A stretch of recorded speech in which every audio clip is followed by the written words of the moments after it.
Hi everyone, my name is Kat Savage and I'm a clinical hypnotherapist and wellbeing expert working in the creative arts sector.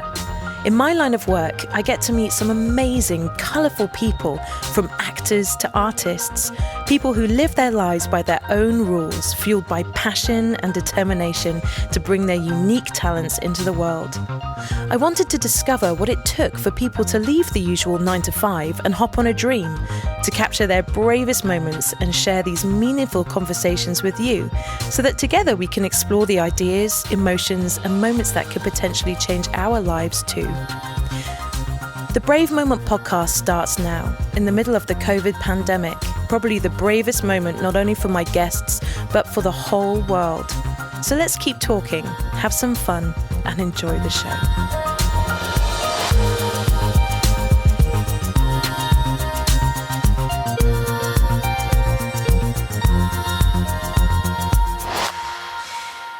This week on the show, we talk to Emily and Paul, the dream team behind the Parent Guide to GCSEs, an online resource and support platform for parents of students going through their exams, literally supporting thousands during the pandemic right now. After Emily suffered from a period of depression at work, herself and her husband Paul bravely quit their jobs, put their heads together, and are now two of the leading experts for parents and students going through the exam process. Their young business has already caught the attention of a few of our nation's celebrities and continues to be recognised for its excellence and mission to help our parents to build confidence in their ability to aid their children's education. Join myself, Emily and Paul as they share everything from their top tips to their favourite teenage memories.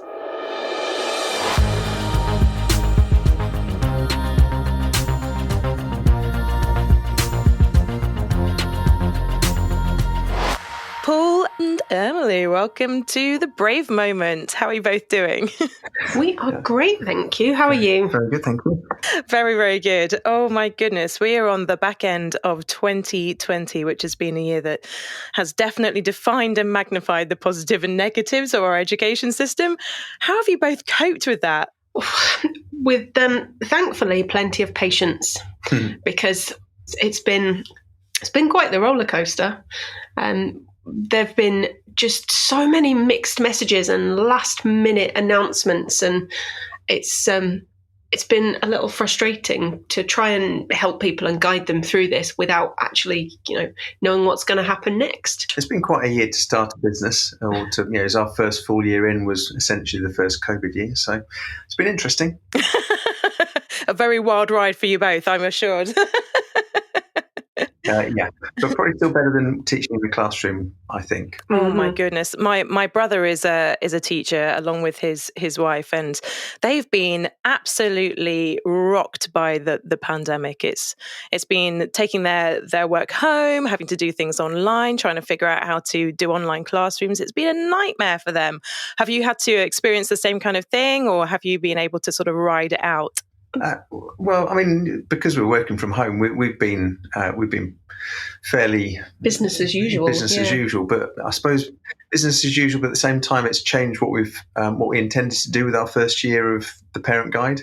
We've had to do some pivoting. It's fair to say, but it has been really interesting and fabulous to help so many people as well. So, yeah, we've managed to escape the worst of the situation by not being in the classroom, but we've obviously still got lots of friends from when we were teaching, and we've seen the impact that it's had on them, and it's just been insane, the amount of extra work that's being expected, and with schools being in charge of track and trace for children as well, without any of the 22 billion that's been spent on it.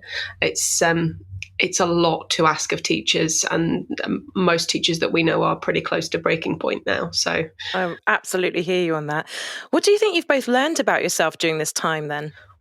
I think I've learned that I'm quite happy being a little hermit in my house and, not going out and doing things. It's been odd, and there have been things that I've definitely missed. But I know a lot of people have gotten a bit loopy, stuck in the house all the time. And I'm quite lucky in that I like it here. I like all the people that I live with, which is nice. And go me. Yeah. I think it could have gone very differently. I think close quarters with people that you're not used to being quite so close quarters with has caused a lot of friction in a lot of relationships, and we're very blessed that that's not happened. I don't think, unless I've been secretly driving you crazy. We'll talk about it later.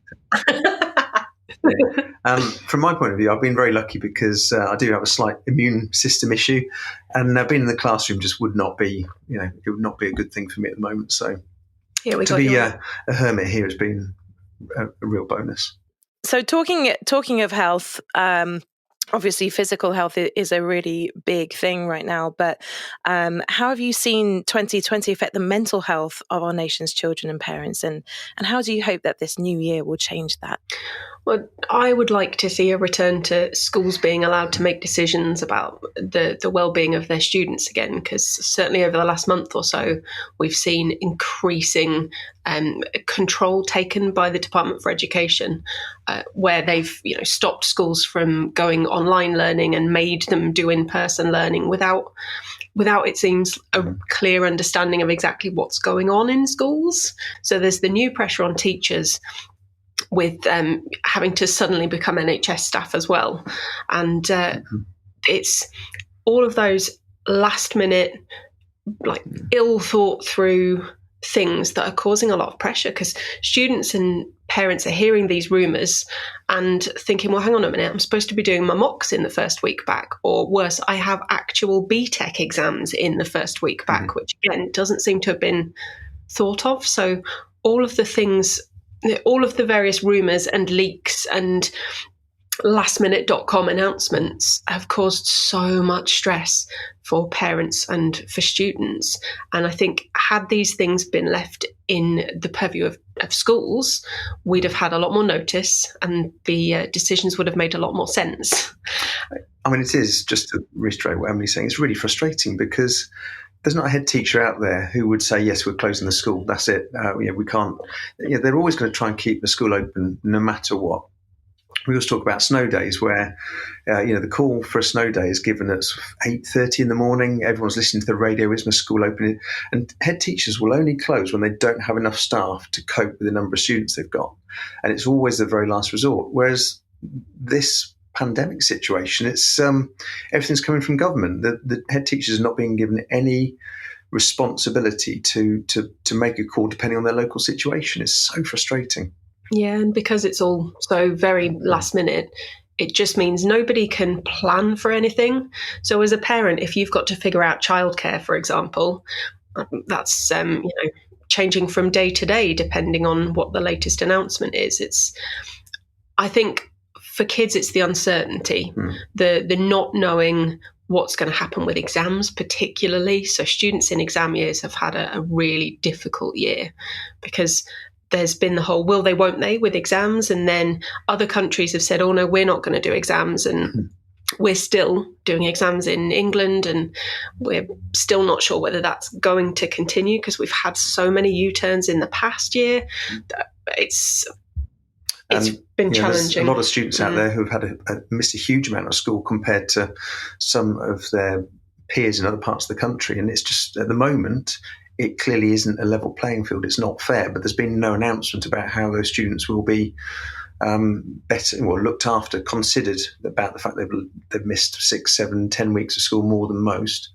There has to be some sort of mechanism to recognise that, but nothing's come out yet. So it's that uncertainty that students just don't do well on. My friends that do have children, I don't have children myself, but I'm surrounded by people that have had so much happen to them just personally through this pandemic. And I've seen everything from, one of my friends, bless her heart, she has a young son who's now developed anxiety about going to school because when he does, there are so many rules. He can't sort of socialize with half of his friends because they're in a different year group and they're all sort of separated around the school, et cetera, et cetera.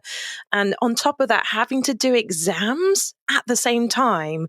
And then having all of these, incredibly strong parents having to be brave, having to be mentally resilient for their children. I can't imagine how tough it's been, just on family units in general, other than, what we've heard very minimally through the news. I mean, we haven't really heard the personal stories that are on the ground, have we? No. It's I know for our daughter, she's been at school, and we from March were very early on, about a week before the official lockdown happened. We said, look, we can see what's coming. Let's just, we pulled her out of school slightly early, which we were totally right to do, and went full hermit. And since that point, we've been pretty good at keeping ourselves to ourselves and staying out of harm's way. And then we got to September and we were told she has to go back to school, because if you take her out to officially homeschool her, she might not get her school place back. And she's in a great school. Because if schools are oversubscribed, if you take your child off roll, the place might well get filled. Well, in fact, it goes back further than that, because she was in year 6, and when lockdown happened in March, there was then the May half term. Schools went back in year 6, 11, and 13, but we didn't make her go back or allow her to go back, whichever way you put it. Because the environment she'd have been going back to was so very different from the school that she'd loved for so many years. She absolutely loves going to school. But she'd have gone from that sort of carefree, happy environment to very, very strict discipline, queuing, can't do this, can't do that, it would have been a completely... the memory she'd have had at the end of her primary school life would have not have been as it should have been. So I'm glad we did what we did, because she still remembers it as the fun-filled place that it was. It's balancing between, she wants to see her friends and she loves being in school, but also she worries.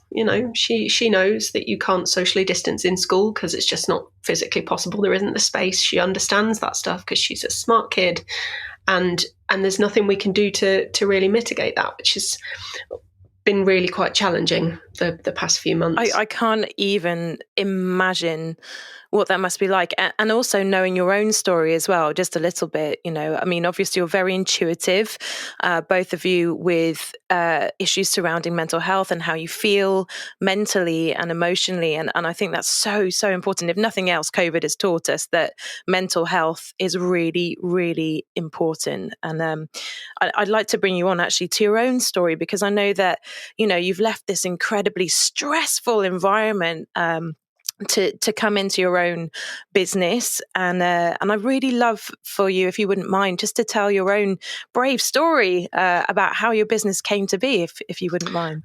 Well, I've been a teacher for 15 years, so I was head of maths. I was in a leadership role within the school, and for the majority of the 15 years, I loved my job.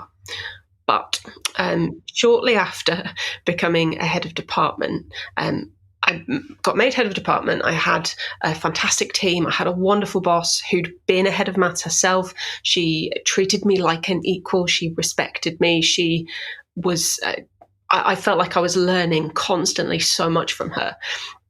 And I was loving it. And then she left. The school went into special measures, and she was kind of edged out, I think, for various reasons, which was frustrating. And I got a new boss, and my new boss was not so lovely. It was just, nothing I did was good enough, and I was definitely not treated as an equal and respected, and so on. And it all just, it's that little chipping away every single day at your self-esteem, I think, was the issue. And I tried following all the right channels and saying, look, I'm not loving this at the moment. Is there some stuff we could change? Could we, could I have a different line manager maybe? Nothing happened. And it had got to the point where I was driving to and from school every day in tears. And it was just before Christmas. Mm-hmm. And any teacher will tell you, over the Christmas holiday, in fact, over any holiday, the last 2-3 days before you go back to school, you start to have the dreams. And the dreams always go, you turn up and you're suddenly in charge of, teaching biology, but you have to teach it in Latin, or you are in charge of a field trip and you didn't know about it and they just chuck you on the bus and then half the kids go missing. And it's always those kind of anxiety things that teachers face, or you get back in the classroom and you've just forgotten how to teach, Those are normally the last couple of days before you go back after a holiday. I was getting those from the very beginning of the holidays, and I was miserable over Christmas. And we were getting towards the point where we were about to go back for term, and I'd been talking to Paul about how I was feeling. And he said, look, if you're feeling like this, then seriously, you shouldn't be going back. Let's just take a week and just put yourself first for a bit. Let's see if we can get you back to normal. And so I took a week off. But I mean, when we had that discussion and knowing that she wasn't going to be going back in a day or two's time, you could see the weight just lifting off her shoulders. And it was just very clear how much it was affecting her, how much it was damaging her mental health, bit by bit by bit. But that wasn't even really the end of the story, was it? Because no. Just the unpleasantness of not being at school and then being pressurised into returning. And well, I think when I took that first week off, I think my brain went, "Oh, good, we can stop trying to cope now," and just broke. And so I was basically useless for about 3 months, full on depression. In the end, ended up with antidepressants. I tried all the let's go for a walk and let's eat healthy food and so on, and it wasn't working. I needed the chemical help to reset everything, and started to feel more normal again. Decided I wasn't that going back to that school was not the right decision, so I didn't, and got myself another job, which I was really excited about. Ready and lined up for the September, did a bit of supply kind of stuff in between, got to the new job, and new boss, same as the old boss. Oh no. So I mean, part of you feels at that stage, is it me? Is it something I'm doing? Like, am I just that difficult to work with that I'm winding everyone up? But this new boss, the turnover rate in the department had been phenomenal since she took over. So it wasn't just me. And again, nothing I did was good enough, or if it was good enough and couldn't be denied, it was taken credit for instead. And I could feel myself starting to wobble again. I knew that this was not going to end well if I let it carry on. And again, talked to people and said, look, this is the situation. You're losing staff over this. You might well lose me over this. Can we do something? And nothing happened, nothing changed. And in the end, I decided that my sanity was more important than my salary, and I quit. Without a job to go to. But then got another job quickly, because maths teachers are fairly rare these days. But it was, probably, I'd say a term and a half, where you decided that, we're starting to look at other avenues that the two of us could pursue, because as teachers, you don't get to retire until you're 67 or something. And, we just can't contemplate doing the pace required to work as a teacher full time. You just can't do that when you're in your 60s, I wouldn't have thought. So we're looking at other ways to, live, work, other jobs. And that was kind of the start of the discussion about, well, can I go part-time and concentrate on, or Emily was going to go part-time and concentrate on setting up various other avenues or income streams. And it's all gone from there, really. Getting out it seemed almost impossible. What on earth can I actually do? And Mum and Dad had cut out an article for me on a woman who did Fulfilled by Amazon and had a business set up with, I think it was supplements, health supplements. And she'd basically sourced all these things. She sent them into the Amazon warehouse. Amazon do all the work, all the distribution and stuff. She just, promotes it. And that was working quite well for her as a business. She'd built it up to the point where it was running full time, mostly without her. And that was the first inkling that actually, do you know what? I could set something up that isn't the usual just get another job, but is, think outside the box. And once we'd started thinking outside the box, more and more things started to come together. And here we are. We several failed business ventures later, we've found our thing, and we're loving it. So, yeah. Do you know what I love is, out of a time where you could have been swallowed by what you were going through emotionally. And Paul, it must have been heartbreaking to see Emily going through, that emotional breakdown, and then obviously reflecting on your own career and having to contemplate where you were at. But it must have, all I can think of myself is after going self-employed, the first thing you go is, oh my goodness, I've got no job. What do I do? What do I do? And you sort of flounder around, don't you? Trying to find your niche for a little bit.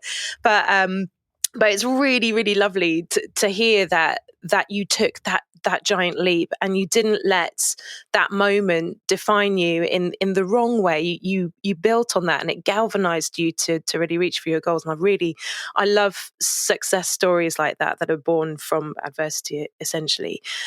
So after making the decision to, quit your jobs and basically go for it, what steps did you have to take next to make it work? We're walking to Tesco's, and I think it was a discussion of, can I have my notice in? I think Emily was expecting me to say, well, no, we've got to blah, blah, blah, and pay this and pay that. And I was like, yeah, go for it. She's like, what? Let's go home and write a resignation letter. And it was that lifting of the weight and what have you. I carried on for a good 18 months, I think, as I had a good job, good salary. I was doing the sensible, grown-up, boring, paid every month, just to give us the space to develop this new business plan. So, yeah, and we just, we tried things and we saw what worked and what didn't. We did some Fulfilled by Amazon stuff. I'd done classroom poster design for some stuff in my classroom, and lots of people had commented and asked if they could have one too. And I thought, oh, I could do that. So, got some printed, sell them on Amazon. That was a start. We had a couple of total failures where I'd designed a product that was sort of adapted from another thing, and I had to order in bulk, and ordered about 1,000 of them from China, and then sold, maybe 150 of them. And then all the copycats flooded the market and I was stuck with them. So that was fun. We did a range of wallets that we did via Kickstarter, which they're gorgeous wallets. They're just gorgeous. But there are lots of wallets, and it's quite a challenging market, it turns out, on Amazon. And I was not really prepared for the e-commerce business building side of things. And so basically, if you know us and love us, you will be getting a wallet for Christmas. Again. 10 years. Oh dear. But they are amazing products. That's the depressing thing. They're so nothing. And then we had this little epiphany that we should stick to what we know. And one of the things that used to frustrate us about being teachers was being a form tutor, because you've got to, in that 20 minutes in the morning, you've got to take the register, check their uniform, check they've got their planners signed, and do literacy or numeracy or SMSC, which is social, moral, spiritual and cultural education. We might have known it as like PSHE or life skills when we were at school. While spinning templates. And dealing with, do they know anything about current affairs and the news and stuff? And, it just takes one kid to come in with a crisis in the morning, and you can't lead anything from the front because you're trying to deal with the situation. And if somebody from the senior leadership team walks in and all the kids are sat around chatting while you're talking to one child, then you're for the chopping block. So we set up a website and put it together with just resources. So you could just click on the tab, right, today's literacy. Here are 4 different things that you could be doing. It's on the board. You go for it. I'm going to go deal with this, whatever's happening over here. And we do a weekly news quiz and that kind of stuff. But because we're teachers and we know that schools don't have any kind of budget because they're massively underfunded, and we know that form time isn't something that's on league tables or is judged by Ofsted particularly, so there's no budget for it. We priced it really cheaply, which I think has made people look at it and go, oh, well, that must be rubbish then. It's only £199 for the school for the whole year, when, we were trying to do the right thing and make it affordable. And we've got a little core of schools who keep coming back every year and subscribing to it, but it was never going to be the thing that paid the bills. So any teachers out there, form time sorted. It's amazing. Yes, full time. And it's going really, really strong. We don't advertise it. No. We kind of rely on word of mouth to sort of to go from school to school. So it's slowly building, but we still think it's a fabulous product. And if we were still teachers, we would use it every day without fail. But it largely runs itself now. We set it up to make sure it was as low maintenance for us as possible. So other than writing the news quiz each week, we don't have a lot to do for it, which meant we could then move forward with other things. But we tried all these bits and bobs, and they were bringing in a little money, but nowhere near matching a salary. And then finally, my sister, who runs a choir in York, said, well, hang on a minute, why don't you start your own branch of the choir in Peterborough, where we are? And I thought, oh, that's quite a good idea. And that's gone from strength to strength up until, March, where everything went horribly wrong. And I've got a fabulous little group of wonderful people that are part of the choir, and it's become a little family, and I can't wait to get back and sing with them. But that, with I think I had about 80 people between the 2 nights I was doing, that was bringing in kind of the right kind of money to make salaries less of an issue, which was where we really sort of went, you know what, yes, I can hand in my notice and do this stuff full time. And we were still at the point where, we were doing okay, but it was never going to get Paul out of teaching as well. And we needed something else. And we had a little bit of an epiphany. And our daughter was in, I think, year 5 at the time, and there was a Facebook group for the parents. And one of the parents jumped on and went, oh my goodness, can somebody help me with this maths homework? I don't know how to help her. And it's because it was bar modelling, which is a new method that's being used in teaching maths, something that no parent met at school ever.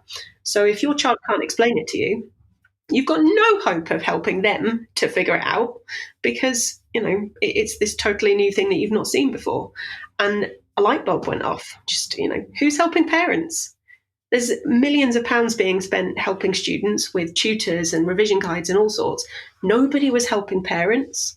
And that was that, really. The parent guide to GCSE was therefore born, and it's been snowballing ever since. The thing that I love about both of you, not meeting you in person, but already feeling your vibe, is that you're clearly very, very brave. You're go-getting people, and maybe, because you have a lifetime in teaching, very, very resourceful. And it's lovely to hear that you both weren't afraid to try a multitude of things to bring about your dream and get to where you are now. I think that's utterly incredible. And what was going through your mind when you were selling wallets and, doing all these little side hustles? Like, was there a moment where you're thinking, oh my goodness, I've made the wrong decision? Or were you just absolutely set on finding one thing that you could set your heart on? There has literally never been a moment of we should go back to teaching. That's not even a... Yeah, I think we've seen what life can be like on the other side. And, one of the things that as a teacher versus someone who then runs their own business and makes their own hours and things, one of the big differences for us was the ability to manage our own time. So when our daughter got some kind of award in an assembly or something, because it's school time, as teachers, we'd have had to beg and grovel to get that time off to go and see her. And then you're clock watching because you've got to get back for the next lesson. And there've been a couple of scurrying out of the back of the assembly hall incidents where it's run too long and we thought, oh goodness, we're going to be late, we've got to get back. But it was just, it made the whole experience unpleasant, because I'm not sitting there looking at my daughter's beaming smile because she got an award. I'm sitting there looking at my watch thinking, God, can you get on with this? Because I need to go. Otherwise I'm going to be in a world of pain, a world of bother. Can't leave your 8 on their own, goodness. Yeah. And, just having time to do the things that are important to us as a family you can't put a price on it. It's just so much, it's such a huge change in our lives. Yeah, and you haven't had to do any all-nighters trying to mark all the mock papers and things for a while now. Well, that's one of the things about when Emily was going through her problems, shall we say, with her mental health, is that I was still working as a full-time teacher, as a head of department. And head of how many departments? Head of 4 departments. And it was absolutely full on. So I would normally be in school at 7 in the morning, quite often I'd have to drop my boys off in Stamford before that, so I'll be up at probably 6:10. 15 minutes each way. Yeah, and so it was just a nightmare. Then I come home, and as a teacher, when you get home at 5 o'clock, it doesn't mean your day's done. You've still got your marking and preparation to do. And all while this was going on, I had a wife who just needed lots of time, lots of TLC to help her get better, basically. So, zero use in terms of getting the house sorted or anything. Yeah. So he was in charge of everything. This is obviously the common story for so many of our wonderful, wonderful teachers. And to know that even when you get home, you've still got all of that struggle on your shoulders. I think you're both a dream team, to be honest. And it makes me really, really smile to think that you've taken that step to look after each other. And I know, Paul, when you're talking about your children, to have that time with them, to make it precious, it sounds like a dream. And I'm really, really pleased for both of you that it's turned out that way for you. So, talking of family and things like that, I mean, how has your routine affected your family life? And what have been the adjustments that you've had to make in order to make this business of yours work?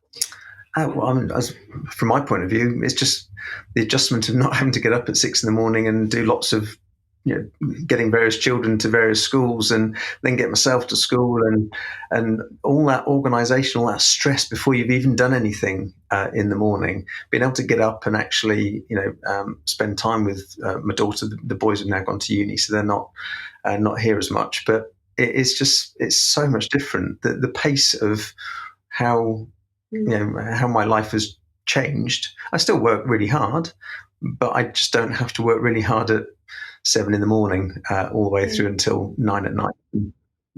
It's an adjustment I found quite easy, to be honest.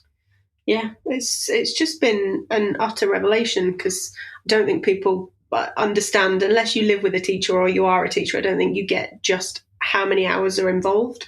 Because what you see in the media is, teachers finish at 3:30 and then they get the weekends off and then they get all the holidays off.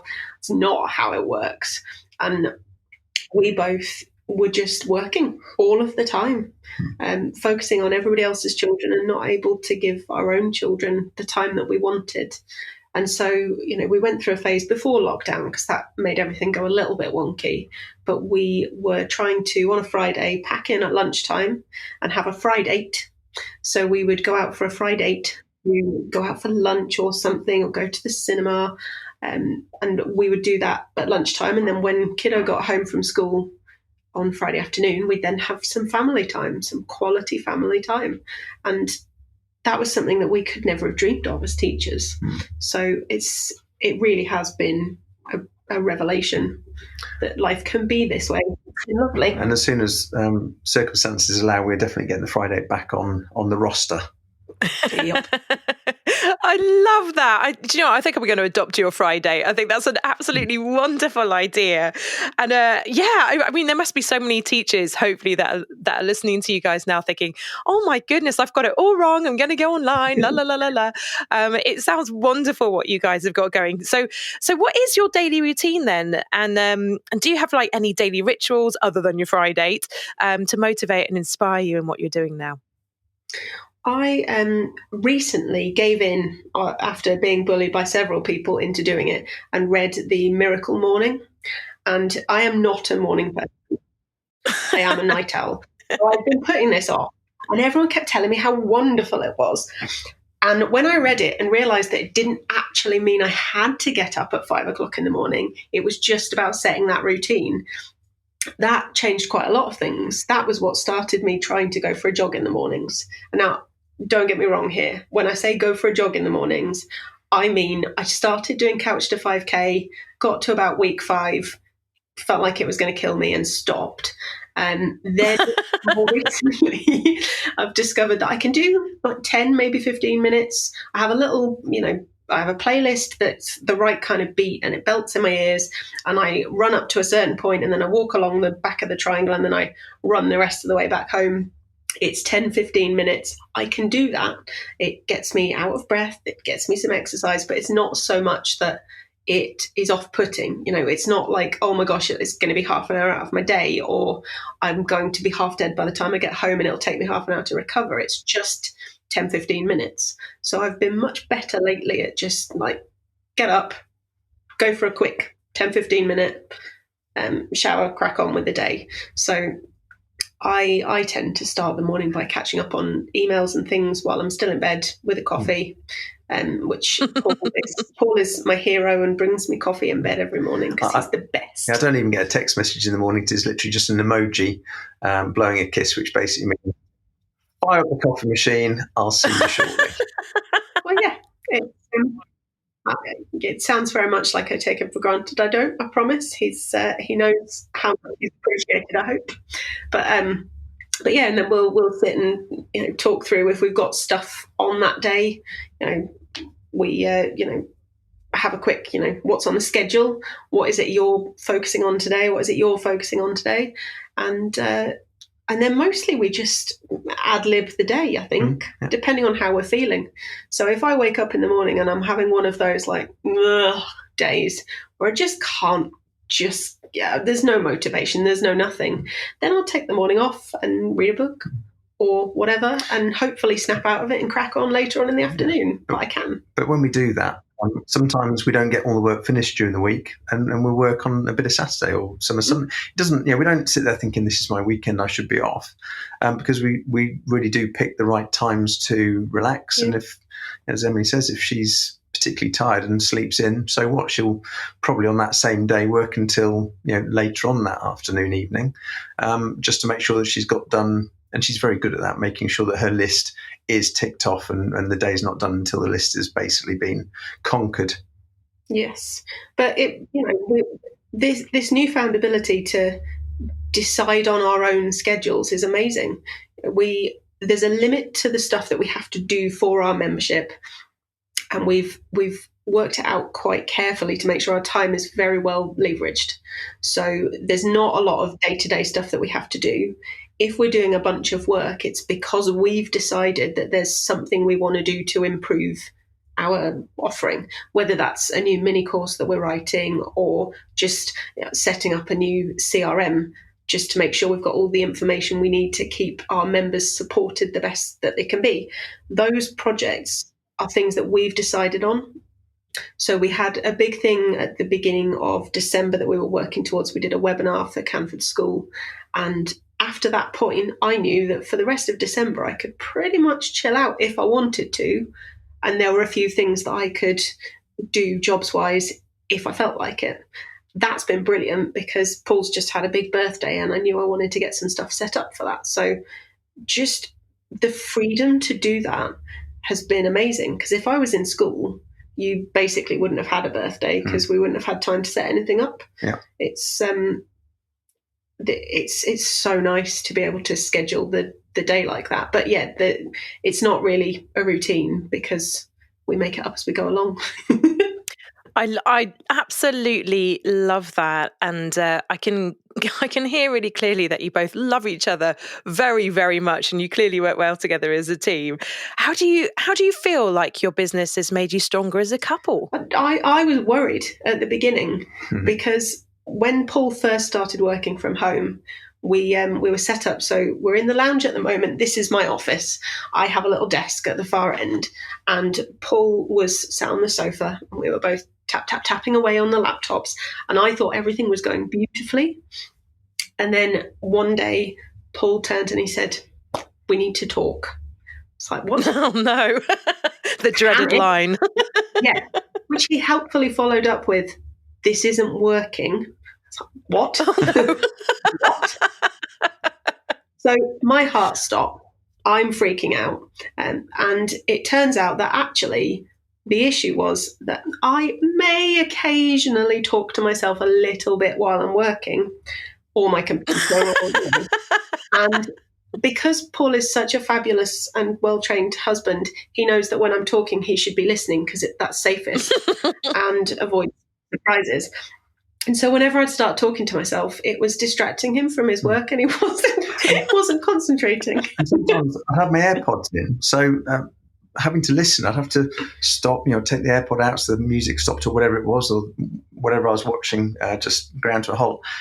What's that, dear? Oh, nothing. I'm just talking to myself. So please stop.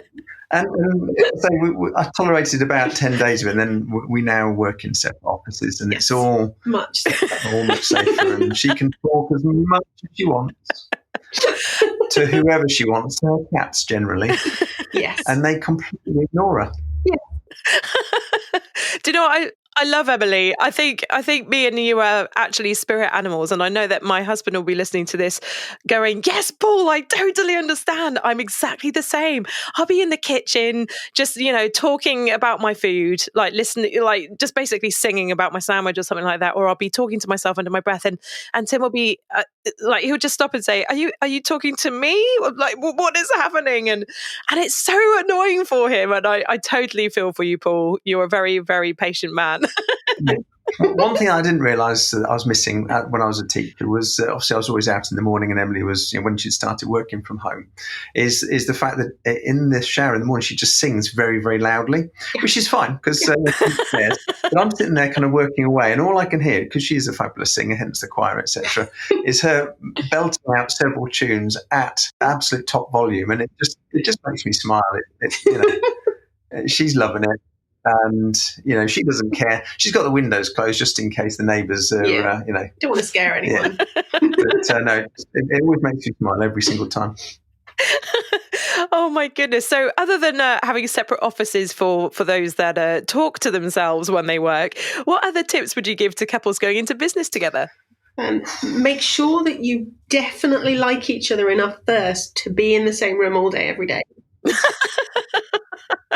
Which we do, so we're all good. Yeah. Fine. Set clear boundaries, because it's important to make sure. It would be really easy for us to just spend all our time talking about work, and we try and make sure that things like Friday date are set up so that we still get quality kind of couple time that's not about the job, because it really easily could just be working all the time, because I am a workaholic. Mm-hmm. And just setting aside the time to make sure that you still get some you time as a couple and as individuals as well, because that's still quite important. I love you immensely, but sometimes I just need to vegetate in front of something that I want to watch on the TV. So it's interesting that Emily says that set boundaries and have time where you're definitely not working, but there'll be times before we go to bed or before we go to sleep where her brain is just bursting with 500 bajillion ideas about what we should do next, and she can't keep it to herself. She has to, like, what if we did X, Y, and Z? And they're all brilliant ideas, but sometimes my brain at that time of night isn't necessarily always as sharp as it could be, starting from quite a low bar, to be honest. Because you're a morning person and I'm a night person, which just has made life tricky. Yeah, so I'm sitting there dribbling while she's basically telling me all these amazing ideas that are going to transform our business, and sometimes a little bit earlier in the evening would have been better. Good luck with that. So I have a very, very important question to ask you now. How many cups of tea do you need to get through your day, and who makes it best? Now that's a wrong question, I'm afraid. Ooh. It's about coffee in this house. Yeah. Tea does not exist. We have tea in, but purely in case people if they're ever allowed to visit us ever again. Yeah, that's why we have tea. But no, we're very much coffee people, and it's got to be, for me, 4 a day. Emily's more of a 2 to 3 a day. Yeah, and we're coffee snobs slightly as well. Oh, yeah. So we don't need instant coffee. Paul has a very fancy coffee machine, and so it grinds the beans and does all the frothing and all of the stuff. It makes me feel really manly. Yeah. And all that kind of stuff, with a little sprinkle of chocolate. Well, which isn't particularly manly, but I like it. So. Well, I'm glad we've cleared that up. So listeners at home, if you're thinking about going into online teaching, get a good coffee pot for sure. So coming back to your business and leaving your coffee pot alone for a minute, what have been your proudest moments so far, would you say? I think the times when we get that feedback from people. So we've had emails. A couple of days ago, we got a handwritten note from one of our members because she knew I'd not been feeling well last week, and she wanted to cheer me up, and she wanted to say thank you for the year. And she's talking about how we'd gone far above and beyond what she'd expected when she'd signed up. And she gave us a little snowflake ornament that's now on the tree. And those little things where you can actually see the difference that you've made to someone's life, that is always the proudest bit for me. I absolutely love getting feedback from people and hearing about it, because in teaching you can really clearly see the difference you're making a lot of the time, whereas when it's all online kind of coaching of parents and things, it's trickier because you're not in the house, you don't know the conversations that are happening. So to hear about them, that's been really lovely. That's I think that's what makes me the proudest. Totally agree. Absolutely. I mean, from a personal kind of, I suppose, an emotional point of view, because the twins were heading off doing their A-levels last year, heading off to university, it was our last chance to really spend that day-to-day time with them. So being able to do that because of the nature of the business was fabulous. So if I wanted to spend time with them because they were off school or I had a home day for whatever reason, then I could do that. And that was really nice. That's so lovely to hear. We've had some massive milestones this year as well, which we hadn't predicted were going to happen. I wrote a book, which I'd always wanted to do, and I hadn't seen it come in. I figured we'd be super busy with all the business stuff. But when we first went into lockdown, I don't even know why, because it's not like we had any more time than we would have done normally, but was inspired to crack on and write it, and managed to launch it in July. So that was a very proud moment for me, that knowing that I've put something like that out there and that it's making a difference. That was pretty cool. And our wonderful virtual assistant was amazing, and basically kind of semi-stalked a lot of celebrity mums to find people with their kids the right age. That's what she billed us for, celebrity mum stalking, which made us giggle every time. But she managed to get me a jacket quote from Claudia Winkleman, which was like, oh, whoa. And the foreword by Terry Dwyer, who, those of you my sort of age who watched Hollyoaks at the beginning, Terry Dwyer, you will remember her, doing an amazing job producing films like Break at the moment. And she did the foreword for us. And then Sunetra Sarkar, Zoe from Casualty, she's on Celebrity Gogglebox at the moment. Strictly. She loved the book. And she managed to organise a half-hour video chat with her. So we did it live on StreamYard on the Facebook group. And I was just, casually chatting away with Sunetra Sarkar about the book and how wonderful it was. Those kind of things have just been mind-boggling. I could never have predicted these things would have happened. I mean, the biggest one was Paul went out of his way to help one of our members with one of their older children who needed some interview prep to get onto a degree apprenticeship, and he spent lots of time helping to prepare him and going through mock interview stuff with him and things. And then she tried to pay us for it. And because I was developing what we're doing, so we're going to offer it to our customers next year, I said, look, it's helping me as well as it's helping you and your son. So, don't worry about it. It's kind of, we're both getting something out of it. And then I did a second interview prep for him. And again, she said, I feel uncomfortable not paying. And we had the same discussion and we came to the same arrangement. And eventually she said, I'll find a way of paying you back in the future. And I guess over to Emily again. And randomly then we get an email from her. By the way, don't know if I've mentioned this before, and she had not, but I work for Good Morning Britain, she said. And I was wondering whether Emily would like to come on as our, was one of our experts on GCSE results day and talk to parents about, what to do now that your child has got their results. It's like, yes, please. That would be amazing. So randomly in August, there's just me on national TV. Goodness knows what time of the morning. And was awesome. It was surreal. The opportunities that have come about have just been amazing. We have been so, so lucky. And, it's the sort of thing that comes about because you've done the right thing and you've helped other people and you've, been consistently being helpful. So obviously everyone that has kids, they've become teachers in the last year. Oh my goodness. And I know that one of your lines is to help parents not to nag at their children to get their work done. So what top tips do you give parents who are nagging at their kids with no results? Well, first up, knowledge beats nagging. every time. So everything we do is about giving parents those little tips and tricks and things so that, I mean, nagging happens because you know they should be doing something, but you're not quite sure how to help them. So you just, like, have you done your revision yet? Have you been and, spent 3 hours sat in your room staring at your notes, which is so ineffective. Knowledge is, do you know what, let's have a 25-minute blitz of turning these notes into a mind map. And to be honest, that is just as effective as 2 hours of sat half looking at your phone, half looking at your notes, not really paying a great deal of attention, singing along to your songs. And knowing the difference means you're not just kind of nagging them and feeling like that's all you do. You're coaching them.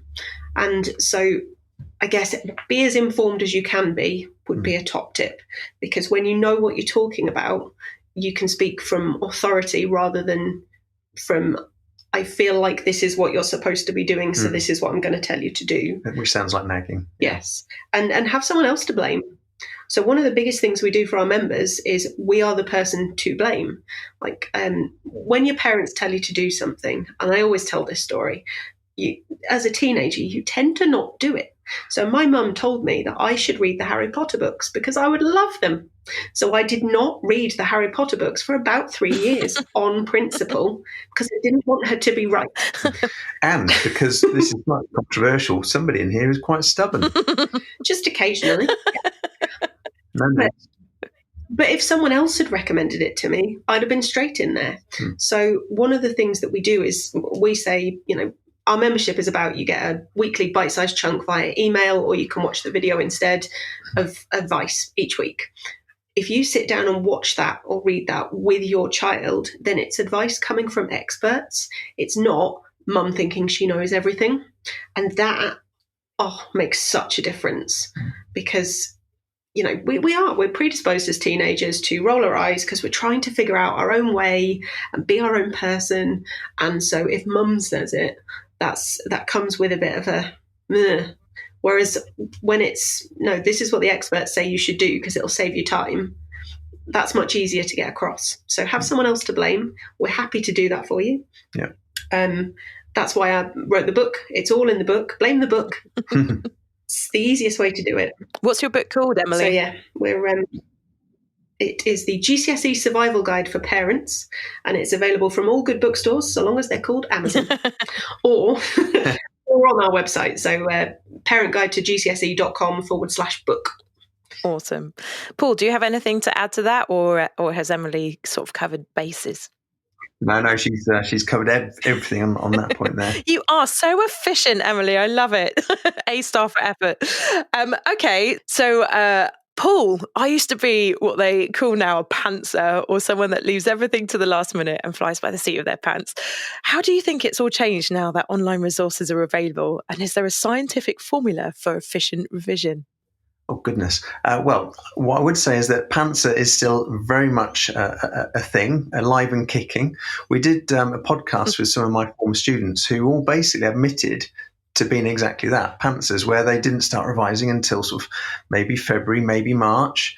And, but our advice is, if you are, well, whether you're doing GCSEs or whether you're doing post-16 A-levels, BTECs, whatever, just start revising as early as you possibly can at the start of year 10, even if it's only for 15, 20 minutes a day, which frankly in any one schedule is not a huge amount of time.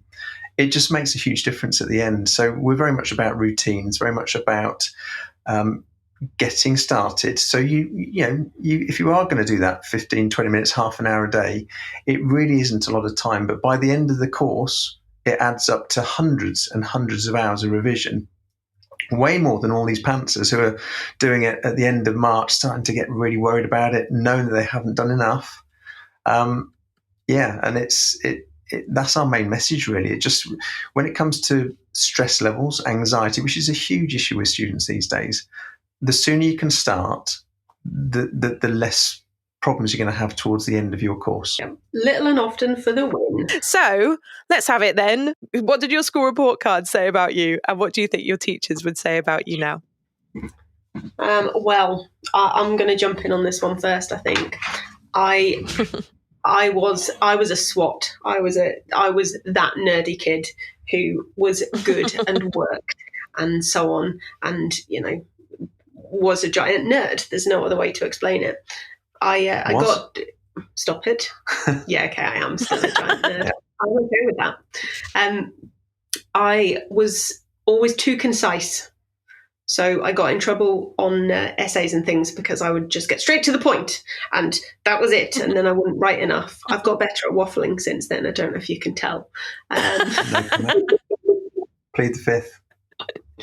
But no, I think I was pretty good. I don't think I gave my parents too much grief at parents' evening. So, whereas I was described as very quiet and diminutive, which I wasn't. I was never happy about because I'm nearly 6 foot tall, so I did grow up in the end. But yeah, and also I went back to my school when I was a teacher, training to be a teacher, or soon after I qualified, one of the two. And one of my former teachers was still there, and he did say, of all the people in my year group, I was probably the last one he expected to become a teacher because I was so quiet. So, wow.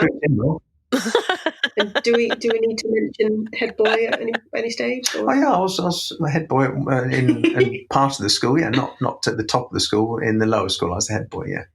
Well, I'm fairly sure, and obviously time has kind of slightly dimmer memory, but because I was head boy, there was an issue about losing the keys to the house at some stage. It's one of my jobs. And I think I nearly got fired for it, but then I didn't get fired. I can't remember. I remember it being a bit of a problem though. Yes, because this was boarding school, because Paul's an RAF brat, so he did the whole posh school and everything. Yes. That's why I'm so incredibly well spoken. Not. What were your favourite school memories? Right. Well, mine was. I was thinking about this because, it's actually to do with escaping school. Because when I was, and this is something I'm bang on about, and Emily takes the mickey out of me for, but when I was probably about 12 to 16, my parents lived in Hong Kong as part of this RAF situation. But I remember specifically when I was about 14 that I had to get from my school all the way to Hong Kong completely on my own.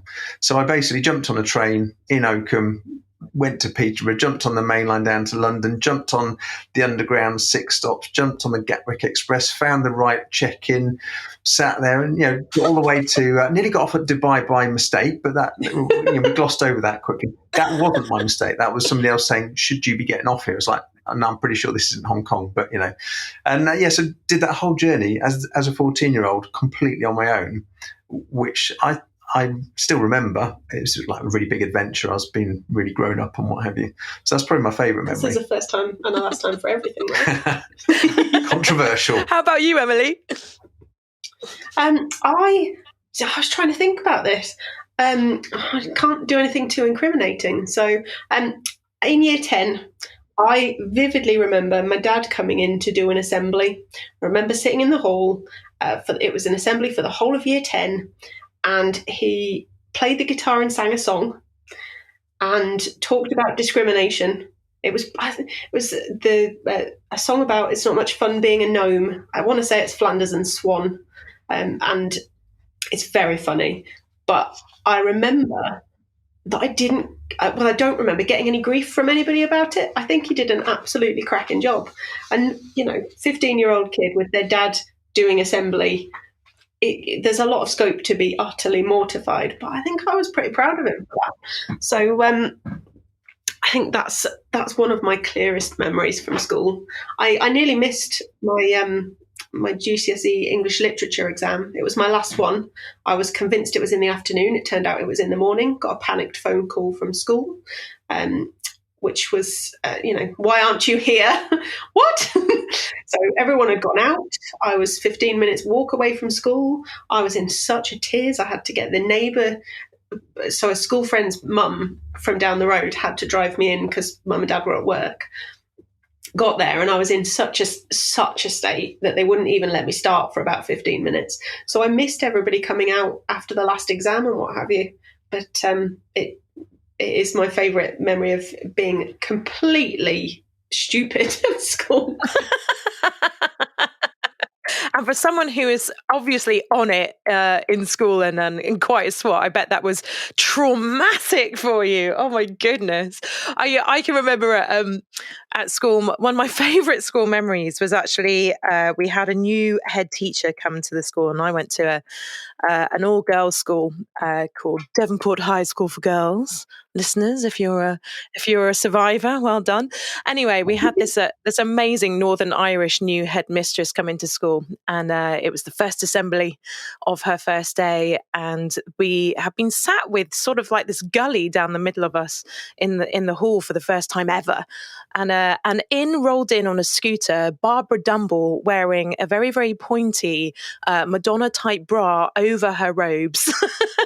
And she skated down the middle of the hall, to all of our sort of shock and awe at this crazy woman just coming through the middle of us, parting the seas, as it were. And she got on stage, and her first assembly was on the importance of feminism and our right to dress and be how we wanted. And I was hooked. Then she became my favorite teacher. She taught us English literature as well, which ended up being one of my favorite subjects. And Barbara Dumble, I believe she's still alive today. She's in her 80s and sharp as a whip. And if she's listening to this, hello, Babs, we love you.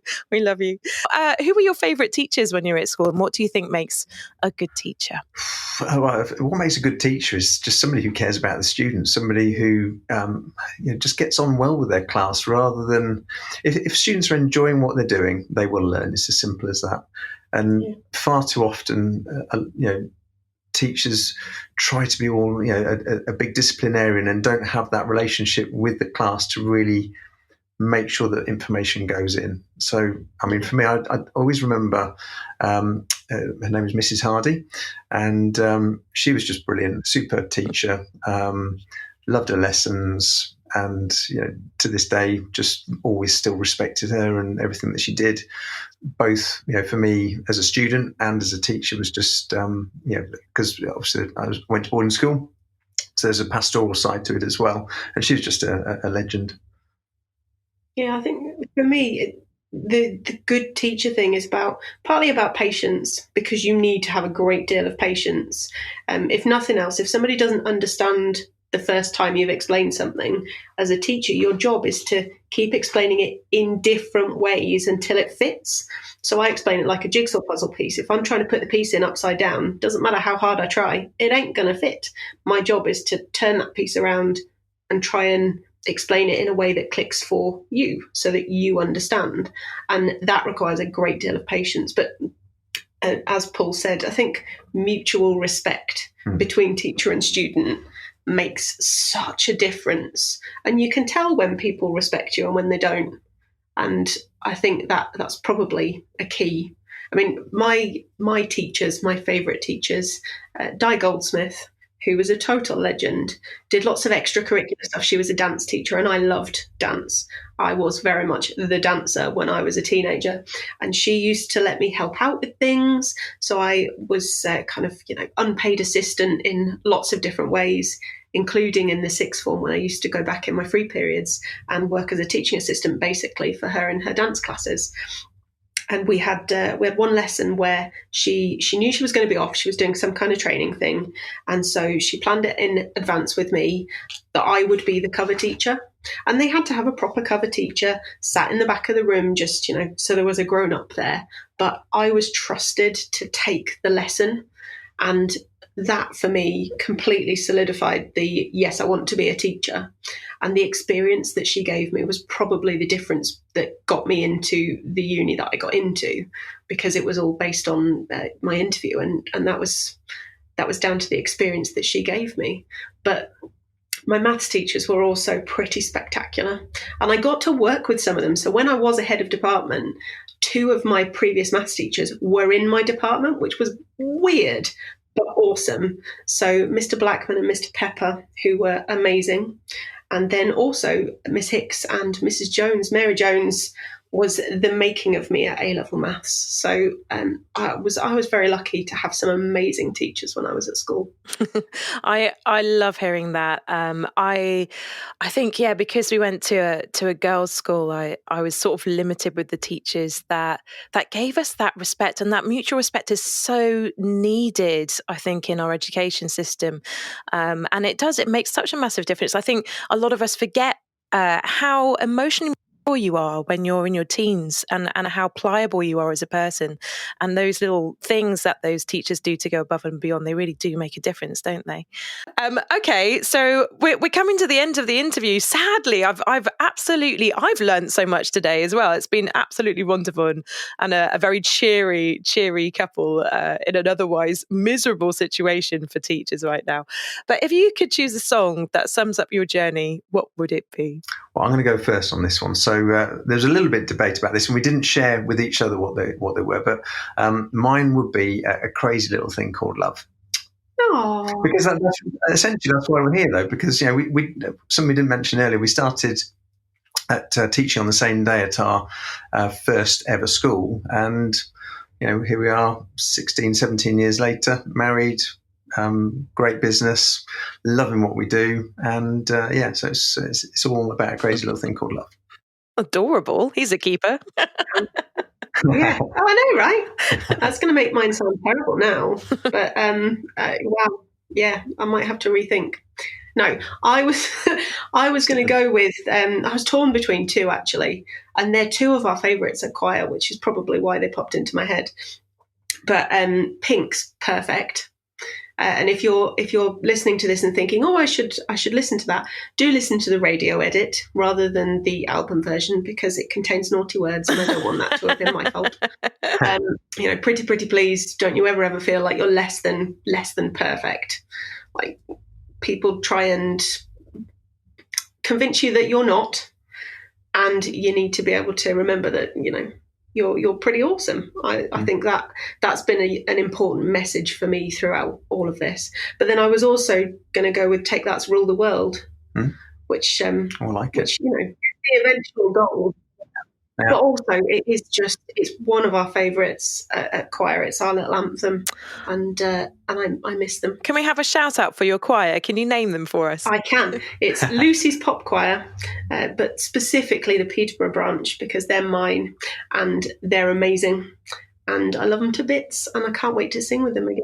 I love it. I love that that's been born out of your experience as well. What a wonderful way to bring joy into the world. So what do you think is the most precious part of your life now, and how has that changed or grown as a result of what you do for a living? Time, yeah, definitely time together, time to do our jobs, time to spend with the kids. Something we never had before. Or if we did, it was always just fleeting, ships in the night, that sort of thing. Yeah. So, and this year, safety. The fact that we're not both working in a school at the moment has made a big difference this year. I would spend my life in constant dread, worrying about you if we were both in schools. So that's another thing this year that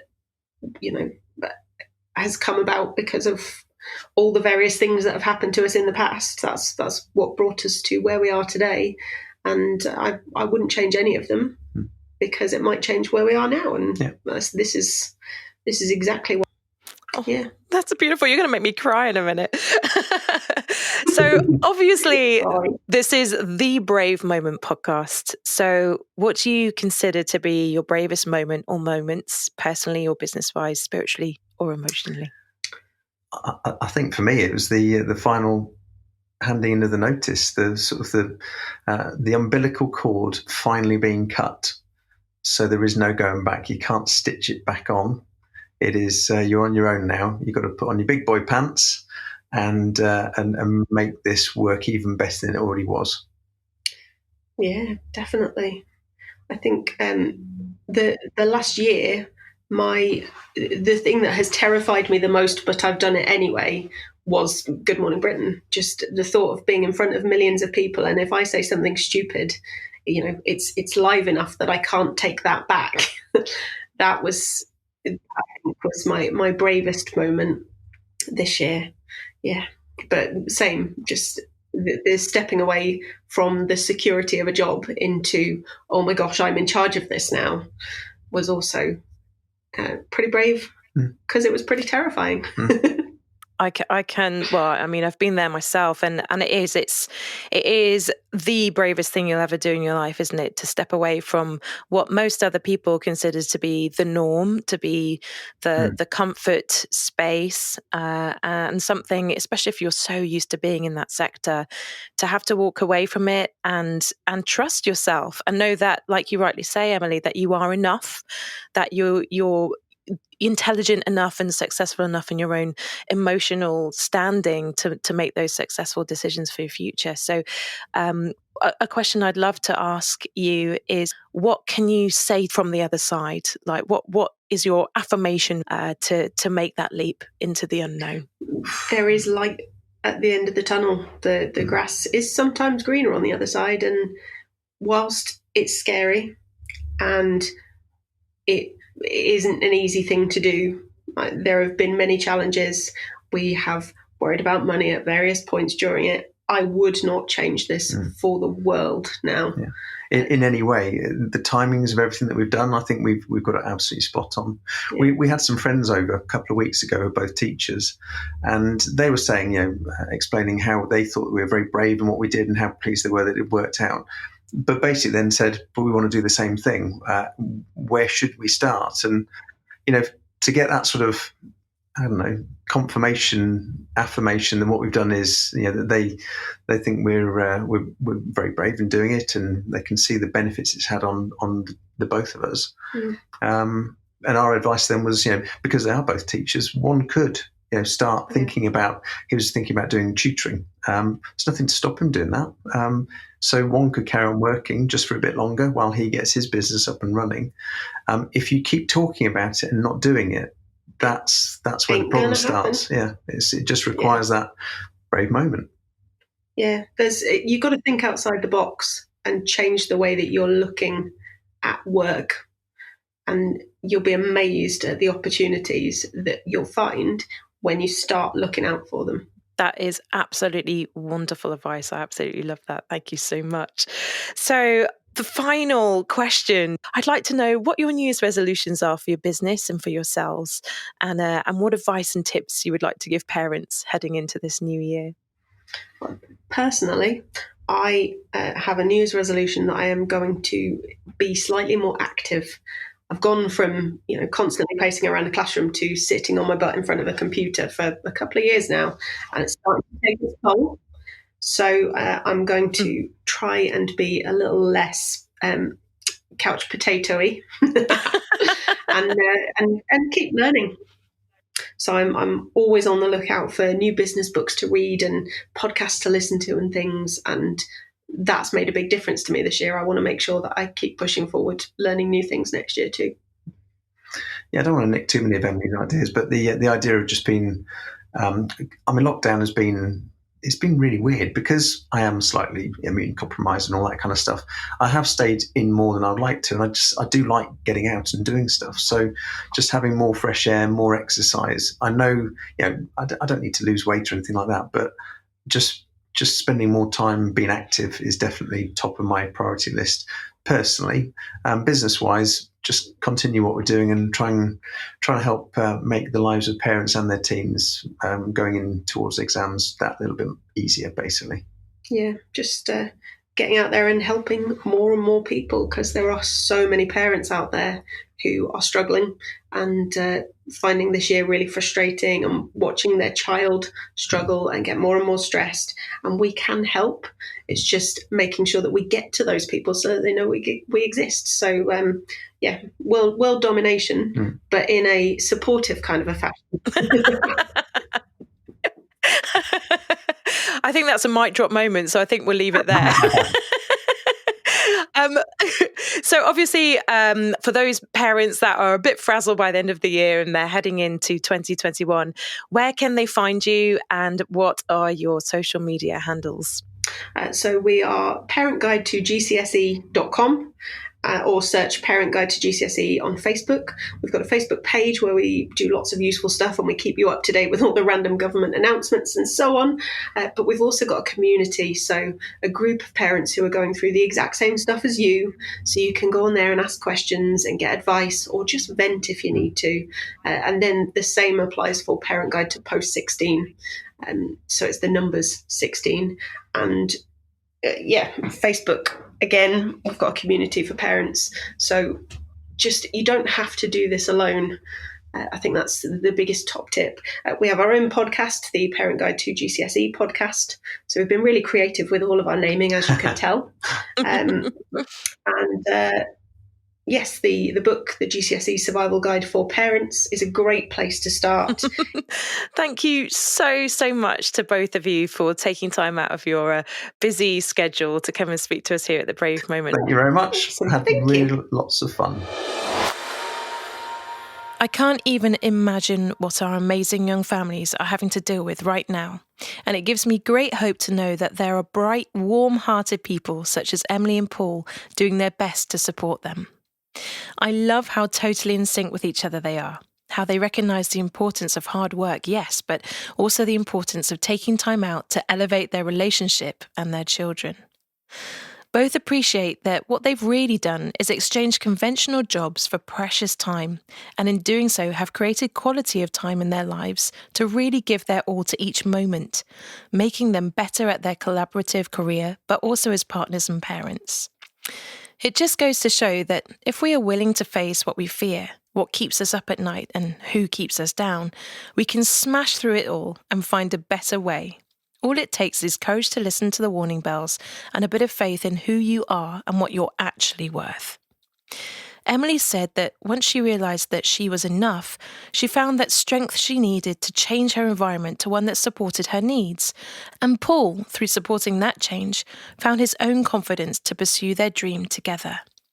They both know what it takes to step into the unknown, to leave behind that which stifles and step into growth together. And as they've expressed, they would never go back. Regardless of whether you have a supportive partner to help you make those big decisions, surround yourself with inspiring people and online communities that you can turn to help you take the next step. Choosing sanity over salary can be a scary concept. Leaving behind consistency and comfort for something unfamiliar is considered by some to be a little crazy. But staying in a place that makes you actually feel crazy, well, that is the true definition of madness. I always say that if it excites you and scares you at the same time, it might be a good thing to try. So start by finding those that believe in your vision and let them support you. Do your research, crunch the numbers, make a treasure map, and take those first wobbly steps. Before long, you will walk. It may not be in the comfortable slippers you've been used to all of these years, but this new pair will support you just the same. You can always scuff them up a bit along the way. As Albert Einstein once said, the definition of insanity is doing the same thing over and over again and expecting different results. Maybe, just as Emily and Paul have shown us, it's time to try something new.